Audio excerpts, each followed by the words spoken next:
அணிலின் முதுகில் 3 கோடுகளை போட்டது யார் தெரியுமா? ராமனும் அவரது வானரப்படையும் ராவணனுடன் போருக்கு தயாராகி கொண்டிருந்த போது ராமன் தனது படைக்கு கடலில் பாலம் கட்ட உத்தரவிட்டார். வேலை உடனடியாக தொடங்கியது. குரங்குகள் மலைகளில் இருந்து பாறைகளையும் கனமான கற்களையும் வெளியே இழுத்து அவற்றை வடிவமைத்து பாலம் கட்டத் தொடங்கின. ஆயிரக்கணக்கான குரங்குகள் இரவும் பகலும் உழைத்து நீண்ட நேரம் எடுக்கும் சவாலான பணி.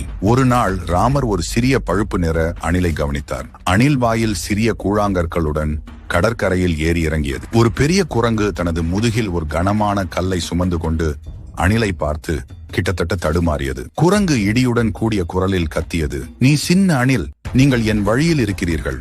நான் கிட்டத்தட்ட விழுந்தேன். நீங்கள் இங்கே என்ன செய்கிறீர்கள்? நான் ராமருக்கு பாலம் கட்ட உதவுகிறேன். அவருக்காக கடினமாக உழைக்க விரும்புகிறேன். குரங்கு உறக்கச் சிரித்து மற்ற குரங்குகளிடம், அதை கேட்டீர்களா? அணில் தன் கூழாங்கற்களால் பாலம் கட்டுகிறது. கோபம் கொண்ட குரங்கு ஒன்று அணிலை வாளால் பிடித்து வெகு தூரம் எறிந்தது. இதனை பார்த்த ராமர் அணில் கீழே விழுவதற்கு முன் அதனை பிடித்து பத்திரமாக கீழே வைத்தார். மேலும் வானரங்களை பார்த்து, நண்பர்களே, நீங்கள் மாபெரும் பலசாலிகள். நீங்கள் மிகப்பெரிய பாறைகளை கொண்டு வந்து பாலத்தை அமைக்கிறீர்கள். ஆனால் நீங்கள் கட்டும் பாலத்தில் இருக்கும் இடைவெளிகளை இங்கிருக்கும் இந்த சின்ன உயிரினங்கள் கொண்டு வந்து வைத்த கற்கள் தான் நிரப்புகிறது. அதனால் தான் உங்கள் பாலமும் பலம் பெற்றிருக்கிறது. இந்த சிறிய துகள்களில் இந்த அணிலின் பங்கும் இருக்கிறது. ஆனால் உங்களுக்கு உதவியவரை நீங்கள் இப்படி கோபத்தில்